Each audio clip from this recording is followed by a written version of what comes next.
What up? It's your boy L Camp, and we're back again with another video. In the last video, I did a video about, or talked about, the new Legacy of Kain, The Dead Shall Rise graphic novel, and I mentioned being a little bit unhappy about the fact that it wasn't going to be a new game, and some of y'all didn't like that. And so let me explain myself a little bit. I'm an old school gamer, and I love the Legacy of Kain series. I played every single one of them, so I was a little disappointed when I found out they're coming back, but they're not coming back with a new game. So it hit me right in the feels, So I apologize. I mean, I'm happy to get any kind of content we can get when it comes to Legacy of Kain, but for real though, make another game. I'm just waiting for it. The game was perfect, 10 out of 10 in my opinion. So anyway, one of the people in my comments, one of my subscribers said, "Hey, you should do a video reacting to some of the lore of Legacy of Kain." So today we're going to watch a video by the page Strictly Fantasy, and it's a character study of Legacy of Kain. It's going to go over a little bit of history and everything else. So instead of listening to me yap on, let's just do this. Revenge is motivation enough. At least it's honest. Hate me, but do it honestly. Now let me stop right there. Voice acting, 10 out of 10. Crazy, man. It makes you feel like this man is just character. Like you don't even have to know the character to know things about him just from the way that he's speaking. Like he's like unapologetic, he's intense, and he's pretty much telling people, if you're gonna hate me, then hate me, but don't play games, be straight up, be straight up, be about it, you know what I'm saying? The Legacy of Kain Soul Reaver series is a triumph of storytelling. Set in a dying and decadent world, it's easy to be enchanted by its rich characters, intricate plots, and complex themes of martyrdom, madness, free will, and the repercussions of time travel. Though, Man, look at these graphics though. I forgot what PS2 graphics looked like and PC back in the day. Ooh boy, that's why we need a remake. We need some of those 2024 graphics. Nothing quite prepares you for its magnificent dialogue, which alone is capable of standing next to the likes of classic Shakespearean tragedies such as Julius Caesar and Hamlet.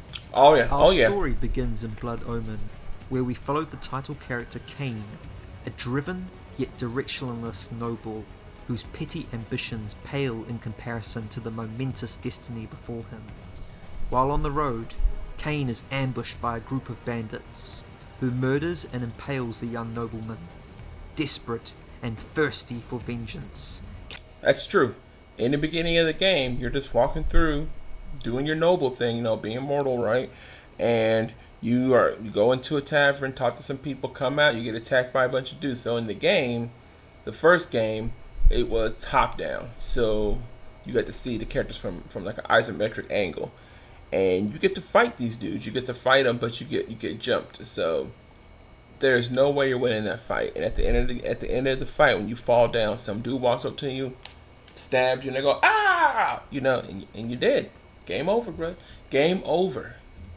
Kain is offered a second chance at life by the necromancer Mortanius. Acting somewhat recklessly, Kain accepts the necromancer's offer, only to find himself reborn as a vampire. Now inflicted with an insatiable blood curse, Kain hunts down and easily dispatches his murderers. Convinced his quest is over, Kain is soon told otherwise by Mortanius, who states that those fools were merely the instruments of his murder, not the cause. Was it Mortanius or was it Mobius? I remember a dude named Mobius the Time Streamer. You sure his name wasn't Mobius the Time Streamer? You sure that wasn't the dude that he talked to? It's been such a long time since I played the game and heard the lore that it could be Mortanius, but I'm pretty sure it was Mobius the Time Streamer. In the comments, if I'm wrong, let me know. Let me know who it was. Let me know if there was a dude named Mortanius or if it was Mobius the Time Streamer, because I remember Kain running into Mobius multiple times throughout the series. Intrigued by the necromancer's words and eager to find a cure for his vampirism, Kain sets off for the... Those are the pillars of Nosgoth. These pillars right here represent different aspects in the world, and each pillar is represented by a person in the world. So that person, like, one might be, I don't remember, I know one was balance. That's the balance right there, right? There's different pillars, like one of like honesty, loyalty, whatever else, and each person in there represents represents that aspect, and that's what keeps the world balanced and balanced, pretty much. pillars of Nosgoth. There he learns from I should just let him talk about it, because he said the same thing I just said. Pillars of Nosgoth. the spectre of the former Balance Guardian Ariel that there is no cure for death, only release. Ariel instructs Kain to scourge the Circle of Nine, who are each tied to their respective pillars. The pillars are the embodiment of the divine force that preserves the life of the world. As long as the Guardians remain pure and uncorrupted, the world too shall remain healthy and pristine.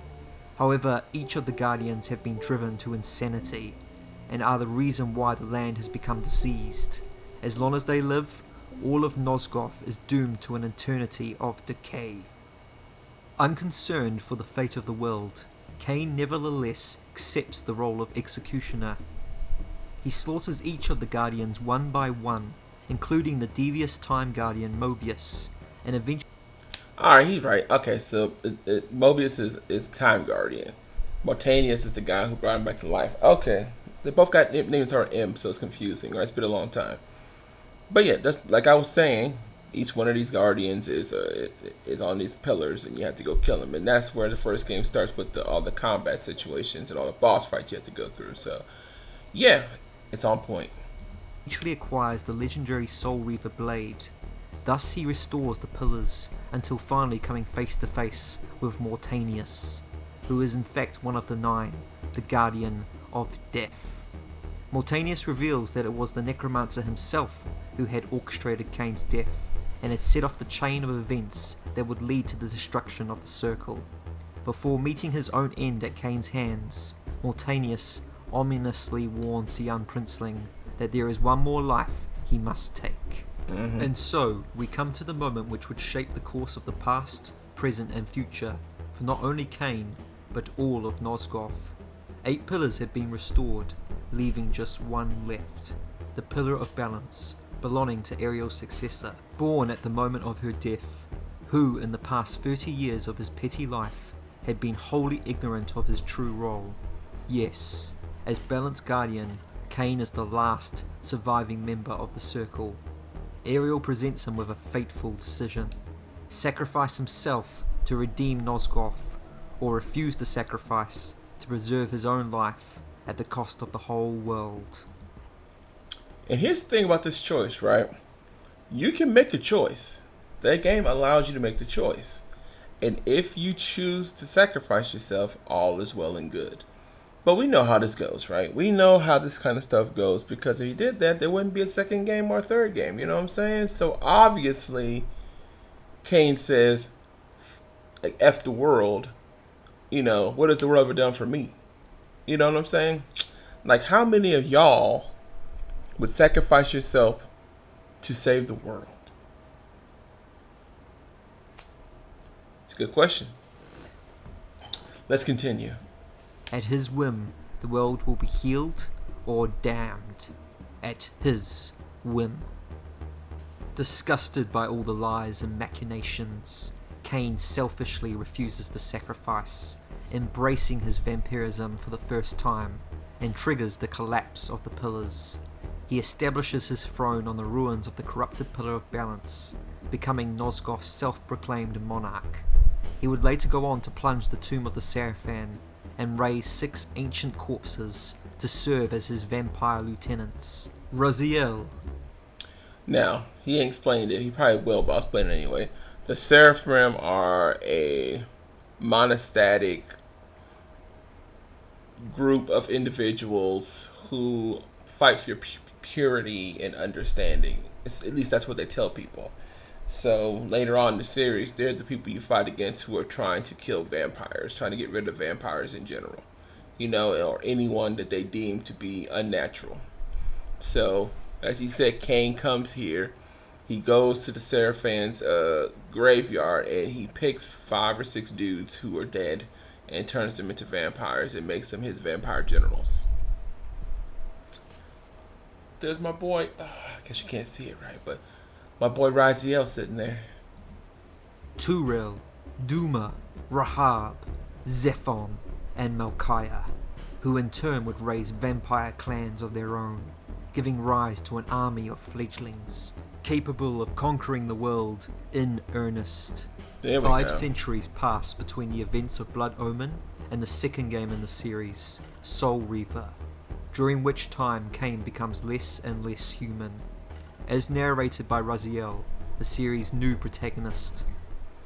Yeah, Raziel told this man that every vampire, his generals, went through a time of change, of metamorphosis, and became less human and more divine, as Raziel stated. Kain would enter the state of change and emerge with a new-found power. His flesh would twist and morph, with a crown now adorning his head, and hard lines and scars tracing his body.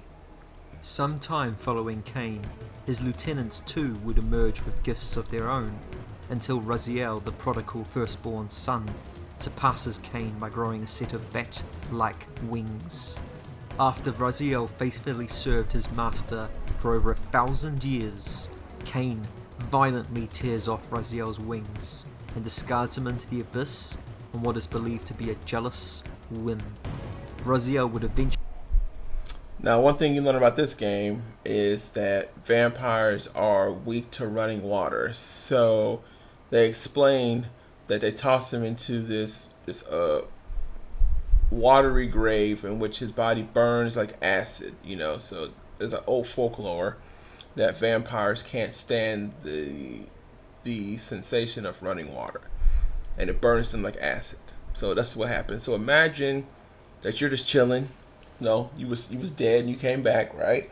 And you've been a vampire for 1,000 years and you're just chilling, maxing, relaxing, serving this man faithfully for 1,000 years. Your body changes, you gain wings, not because you chose to, it just happened. And this man rips your wings off and tosses you into a vat of acid because he's jealous. Ain't that something? Crazy. return from the abyss, centuries later, hell-bent on revenge against his former master and brethren who betrayed and destroyed him. He emerges into the corpse of Nosgoth, learning that his clan had been completely decimated by Kain, and finds the tyrant waiting on his throne at the very heart of the pillars he destroyed. It is during this confrontation, when Raziel challenges Kain over the massacre of his clan, that we get our first inkling that not is all as it seems, that perhaps Kain isn't simply the selfish king clinging to his seat of power, that just maybe there is more to Kain's motivations than pure spite, jealousy, and ambition. Conscience?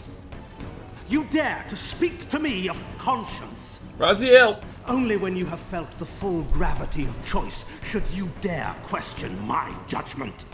I hear you, Kain. Your lifespan is a flicker compared to the mass of doubt and regret that I have borne since Mortanius first turned me from the light. To know that the fate of the world hangs dependent on the advisedness of my every deed? Can you even begin to conceive what action you would take in my position? In the world of Nosgoth, integrity, servitude, and faithfulness are not rewarded in kind. We are shown, time and time again, good intentions lead only to manipulation by predators, striving to use such naive and gullible pawns for their own ends. In his youth, Kain fell victim to such deceit, and he has since learned from his experiences. His selfishness and acting in his own interests have served him well, while thwarting the agendas of many factions who would seek to rule Nosgoth for themselves. Right. In Soul Reaver 2, the history of Nosgoth is flipped on its head. Upon arriving in Nosgoth's distant past, Kain starts to unravel the intricate conspiracy that led to the world's destruction, which he And I love this game because it's one of the few games in which you get to do the whole time travel thing, right? But a lot of these games that do time travel or shows that do time travel don't do it very well because it gets confusing, super confusing real fast, right? But in this game right here, the people who wrote it did it perfectly. So every time that you unlock or get a bit of a little tidbit of information about something you didn't know about, you're like, oh, it makes sense. And it ties together like pieces of a puzzle, like a jigsaw, right? And eventually, when you get the whole picture, you're like, I can't believe that it came back around. Like there was no plot holes, really. They made it a perfect symphony, really. But let's continue. eloquently puts to Raziel. At the moment of my first cry, Ariel's beloved, the guardian Nupraptor, finds her corpse. Racked with grief and tormented by suspicions of treachery, Nupraptor plunges into a madness which overflows and infects all of the Guardians who are symbiotically bound, including me. The repercussions of Ariel's assassination were expertly calculated. The entire circle descends into madness, and I am tainted at the moment of my birth, instantly rendered incapable of fulfilling the role destiny has prepared for me. Kain gives subtle hints regarding the guardianship of the Pillars. The Pillars were never intended to be served by human guardians, but belonged to the vampires. However, as the only surviving vampire left in Nosgoth, selflessly choosing to sacrifice himself at that crucial moment would have meant the complete annihilation of Kain's race. The Time Guardian, Mobius, made sure of that. Kain's entire existence is encapsulated by an impossible choice. He metaphorically compares his dilemma at the Pillars to the fall of a two-sided coin. If the coin lands one way, the world is saved at the cost of his entire species, with new human guardians for the Pillars susceptible to further manipulation. If the coin lands on the reverse, Kain lives on to raise a new generation of vampire spawn, but the world is forever left dying and diseased. Either way, the game is rigged. However, we come to know what Kain seeks is a third option, a way out of the dilemma thrusted upon him. Only through Raziel's rebirth as a creature with free will can Kain further his goals to change history and reclaim his intended destiny. You said it yourself, Kain. There are only two sides to your coin. Apparently so. But suppose you throw a coin enough times. Suppose one day it lands on its edge. This edge of the coin is Kain's gambit against the artificial fate devised for him. Now looking back to when Kain cast Raziel into the abyss, I cannot help but reconsider the pained look on his face. This isn't an expression of spite, anger, or even jealousy, but a face of doubt and anguish. This was a painful but necessary act to deal one last hand to play against fate. At its heart, the Legacy of Kain series is about causality and free will. The series constantly pits the protagonists against authoritarian figures who remind them of their impotence in the face of inevitability. Oh yeah, that dude right there. He is like the controller of the wheel of fate. So when you die, you go through the wheel, and you live, you die, and you're reborn again forever and ever. And he hates vampires. He hates Kain particularly. He hates vampires and he hates Raziel because they're all immortal. So they're not a part of the wheel of fate. So he has no control over them. So because he can't control them, he wants to destroy them. He's also one of the people who helped orchestrate the destruction of the vampire race because they're immortal. And he wants their souls back in the wheel. And the more vampires they had, the less souls he has to control. So of course it's all about him trying to control things. You know, it's all about that. So like he said, it's all about these people in positions of power trying to control people, and other people like Kain, Raziel, and the others standing against them. At its heart, the Legacy of Kain series is about causality and free will. The series constantly pits the protagonists against authoritarian figures who remind them of their impotence in the face of inevitability. It makes us question whether free will is only an illusion. Are we all just pawns to history, following a predetermined path because we are compelled to, because we are always meant to meet this particular person or play this particular role? Or are we free to choose our own fates for ourselves? Having been wronged dozens of times, Kain struggles to answer this question by striving to escape manipulation, engendering his desire to conquer all of Nosgoth for his own. Although we might never get a conclusion to the series, I like to think Kain succeeded in his goal to return the pillars to their rightful inheritors and ensure Nosgoth's restoration to its former glory. Perhaps one day, someone will continue the story, as was intended in the unfinished Dark Prophecy game. Until then, we can only contemplate and wonder, what if? This man who wrote this, who made this video, chef's kiss to you, man, dude. All the respect to you, dude. It was like 4 years ago, but yeah. That's why I was so incensed when I saw that video, because I was thinking after all these years someone was finally going to finish the story. Like Cody wrote, finish the story, but apparently it's just a prequel to information that we may or may not already know. But I'm here for any kind of additional information or expansion they can add to the Legacy of Kain world. You know, I just want another game. You know, I'm a fan and I want to be able to play as some of my favorite characters. Anywho, if you guys like this kind of content and you want to see more about the Legacy of Kain and dive more into the history, let me know and I'll do more of these videos. Until then, I'll see you when I see you. Deuces!